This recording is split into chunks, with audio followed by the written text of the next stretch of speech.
What's up? What's up? What's up? It's your man Chazz Ellis, and I'm back with another one from Fit and Fearless. I like this dude and just the way that he communicates with people. Now, obviously, sometimes he can be a bit harsh, but I think his heart is in the right place. So, I think y'all should bear with him for some of y'all who feel like he's just trying to crap on people because I don't think he is. But this is another one where he's talking about somebody and their situation with their house. I think you guys should look at this because I think it's really informative and important. You bought a house and she's living in it with the dude. How the f that work? I can't do anything about it because she's legally in the deed, so I can't kick her out. So I got to What continue. does that even mean? Hold on, wait. I'm confused. What does that even mean? Since she's legally in the deed, she's part owner of the house. So my options are either I stay in the house, right? Or I just leave. So, Bruh, hold up. A house that you pay for, it's your money. yeah. You're telling me if I have a house and I pay for a house and I have a wife, she can keep the house because she's in her name is where? Where is it? No, not keep the house, but until the divorce is settled, you can't kick her out. My goodness, bro. So if she chooses to, obviously, I'm not going to stay in the house with her. So I hit it. So if she chooses to bring whoever she wants to, she could. Yeah, man, it's crazy. So she gets to stay in the house with her new dude that you pay for. Yeah. Until the divorce. When is the divorce going to be over? You know how lawyers are. I've been at it for 4 months already. So they're going to try to drag it on for as long as possible? Well, they can. I'm trying not to. I'm doing the opposite, but it's been already like about 4 months. This is good information for a lot of you young guys and even older guys, because a lot of times people really are not familiar with the law, especially the state laws where they live. You have to understand that depending on where you live, when you buy something like a house, like a car, just because you pay for it, whatever the paperwork says, that's the truth. So if you buy a car, you spend your money on it, but someone else is on the title to the car or on the paperwork to the car at the dealership as a co-buyer or whatever, that's their car also. If you buy a house and somebody is on the deed with you, that is their house also. Just because you one day decide, oh, we need to break up because they're cheating on me or whatever it may be the case, that doesn't mean that they then have to leave that home. Now, is that fair? I gotta say this, man, and I'm gonna be real, like, people who get married and go through these divorces and start crying and complaining, they kind of remind me of these people who sign record deals with people like P. Diddy or some of these other record label heads or whatever.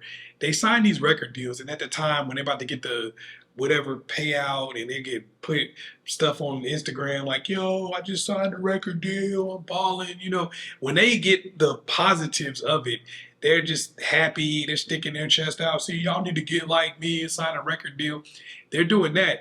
But then, like, album 2 or so, when the money not coming the way they thought it would, or their sales have dried up, and now they're kind of looking, when the sales drop a little bit, you kind of start looking for what you're not getting. And then they start feeling it, they start realizing they signed away their royalties, they signed away their publishing, they might have signed a 360 deal that even signs away part of their name and likeness and ability to make money off of shows. A lot of that might be gone. Now it becomes a problem. Now the person that they signed with is a snake. Now the industry is dirty. But you got to think about these things before it goes bad. If you are signing a piece of paper that says I'm married to this person and half of what I own currently is theirs, you cannot go back on that just because you broke up. You have to think about that before you sign the paper. You have to think about that before you enter into matrimony with this person. Yeah, it sounds cool to say, oh, I'm married and all of that, and get the pats on the back from everybody from it. But you got to remember, you cannot start crying about it and, whoa, why is this happening to me? Woe was me. You knew what type of system you were signing up for. Come on, it's been happening like this for decades. You know, or you should have known. They have a thing called a reasonable person standard. And it says, would a reasonable person have known that this was the possible outcome. If all of these other people get divorced and they get fleeced, how did you not know that that was a possible outcome? Just because you didn't take the time to read whatever paperwork or you didn't take the time to think about it at the time. And look, I'm not piling on a dude or anybody else, and I'm not dancing on your grave when you're going through some stuff. I understand it's sad and it's messed up. I saw Tyrese and some of the stuff that he was going through, with the child support and all this kind of stuff. Hey, I don't want to see nobody go through things like that. It sucks. But we do have to start understanding that when you sign this paperwork, when you decide to get married, it sounds like a cool idea, and you knew that this was a possibility that it could go bad and you would lose. But you did it in the first place because of what you felt like you were going to gain. And now that it didn't work out, it's a woe was me. Everybody's supposed to feel sorry for you. Everybody's, and do I feel bad to a certain degree? Yeah.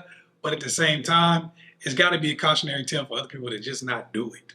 And if you're going to do something like this, if you're going to go out here and get married, accept the fact that you might get a prenup and still lose everything, because we've seen that enough times that you can't act surprised. Accept the fact that you may not get a prenup and you may lose everything. Accept the fact that your wife might decide to cheat on you, have a baby by somebody else, and you still got to pay child support because you've already seen it happen. You know that this is a possibility. So you have to accept that when you sign the paperwork. And if you can't absorb the consequences, don't do it. No matter what this person tells you. Oh, well, I'll leave you if you won't marry me. Okay, well, hey, you've already given me a reason why you would leave me, because I won't marry you. So 5 years from now, another reason could pop up why you would leave me. But now, half my stuff is gone. The crib I paid for is gone. My car is gone. My 401k is gone. These are things that I was going to need to survive going forward that now I don't have. If you leave me today, I still have all that stuff and I have the opportunity to find somebody else. This is things that you need to think about before you make any decision. Can you absorb the possible consequences, the worst possible consequences that go along with your decision?